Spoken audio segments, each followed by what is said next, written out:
Hi friends, இன்றைக்கி காய் பிரியாணி செய்ய போகிறோம்.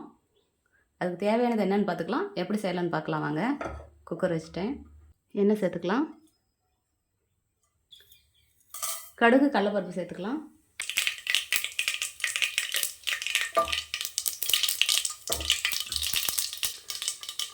பாருங்கள், பட்டை, சோம்பு, லவங்கம் சேர்த்துருக்கேன். ரெண்டு ஏலக்காய், ஜாதி பத்திரி சேர்த்துருக்கேன். மராட்டி முக்கு, அன்னாச்சி முக்கு இதில் சேர்த்துக்கலாம். அடுப்பை கம்மியாக வச்சுக்கோங்க. வெங்காயம், பச்சை மிளகாய் சேர்த்துக்கலாம்.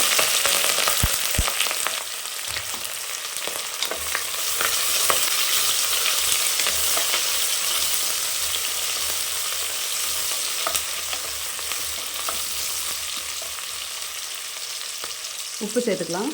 அப்போ தான் நல்லா வெங்காயம் வதங்கும்.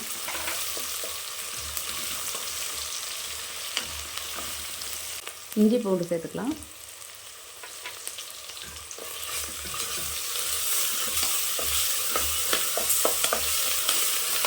நான் வந்து 1.5 டம்ளர் அரிசி தான் எடுத்திருக்கேன். அந்த 1.5 டம்ளருக்கு எவ்வளோ தேவையோ அவ்வளோதான் நான் சேர்த்துருக்கேன். நீங்கள் வந்து அரிசி 2 டம்ளர் எடுக்கிறீங்க அப்படின்னா அதுக்கு தகுந்த மாதிரி எச்சா போட்டுக்கணும். நீங்கள் 1 டம்ளர் எடுக்கிறீங்கன்னா அதுக்கு தகுந்த மாதிரி கம்மியாக சேர்த்துக்கணும்.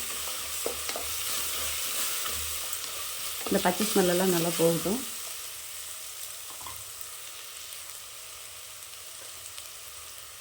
வரமிளகாத்தூள், கறி மசாலா தூள், மட்டன் மசாலா 3 சேர்த்துருக்கேன். அதில் தேவையான அளவு மஞ்சள் எடுத்துக்கோங்க.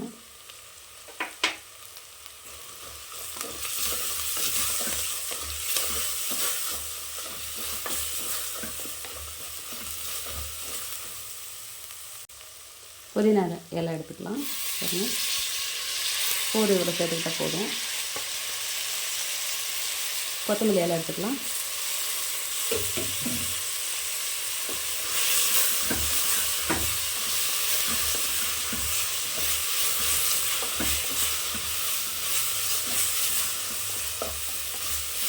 அடுப்பு கம்மியாக வச்சுக்கலாம். பாருங்கள், நூல்கோல் கிழங்கு எடுத்துருக்கேன். பீன்ஸ் ஒரு கை எடுத்துருக்கேன். கேரட் ஒரு கை எடுத்துருக்கேன். இது வந்து என்ன கிழங்குன்னு எனக்கு தெரியல. இந்த கிழங்கு சேர்த்துருக்கேன். நான் அடுத்த தாட்டி வீடியோ போடும்போது இது என்ன கிழங்குன்னு உங்களுக்கு காமிக்கிறேன். உங்களுக்கு தெரிஞ்ச நீங்கள் சொல்லுங்கள்.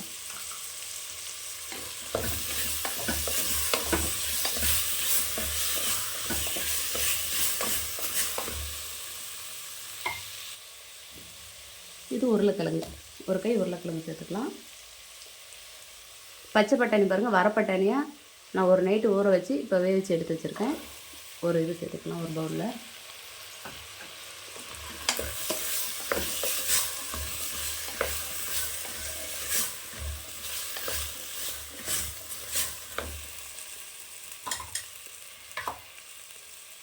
தக்காளி சேர்த்துக்கலாம்.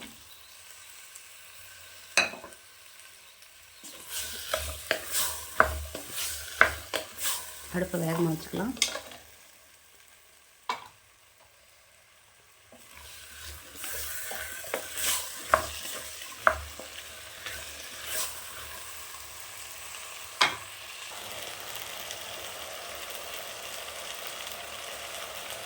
தயிர் பெரிய ஸ்பூனில் ஒரு ஸ்பூன் சேர்த்துக்கலாம்.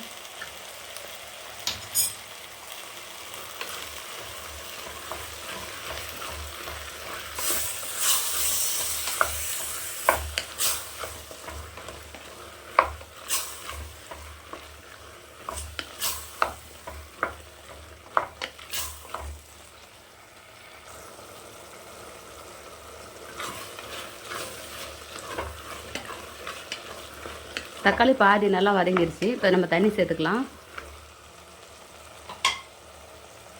நான் வந்து இந்த டம்ளரில் தண்ணி சேர்த்துருக்கேன். இந்த டம்ளரில் அரிசி சேர்த்துருக்கேன்.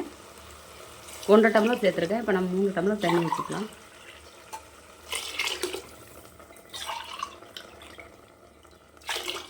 காயெல்லாம் சேர்த்துருக்கோம் இல்லையா, அதுக்கு ஒரு 1/2 டம்ளர் வச்சுக்கலாம்.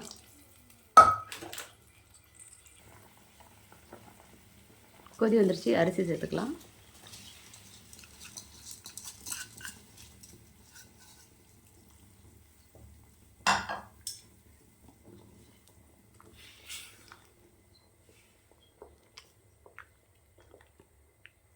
நல்லா ஒரு கொதி வரட்டும், அப்புறமா மூடி போட்டுக்கலாம்.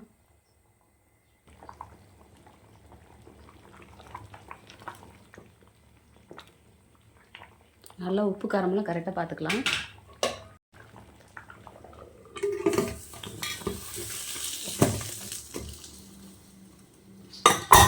மூணு விசில் வரட்டும் பார்க்கலாம்.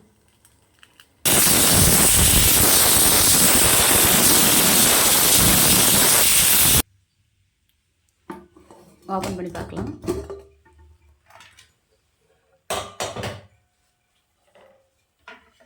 கொத்தமல்லி தழை போட்டுக்கலாம்.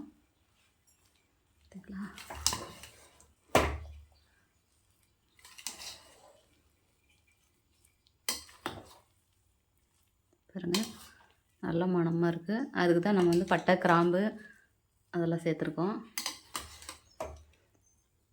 காய் பிரியாணி ரெடி ஆயிடுச்சு.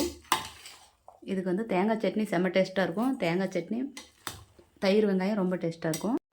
காய் பிரியாணி ரெடி ஆயிடுச்சு. இதுக்கு வந்து தேங்காய் சட்னி செம்ம டேஸ்டியாக இருக்கும். தேங்காய் சட்னி, தயிர் வெங்காயம் செம்ம டேஸ்டியாக இருக்கும். அதே மாதிரி நீங்களும் உங்கள் வீட்டில் செஞ்சு பாருங்கள். செஞ்சு பார்த்துட்டு எப்படி இருக்குன்னு எனக்கு ஒரு கமெண்ட் பண்ணுங்கள், லைக் பண்ணுங்கள், ஷேர் பண்ணுங்கள், ஒரு சப்ஸ்கிரைப் பண்ணிடுங்க.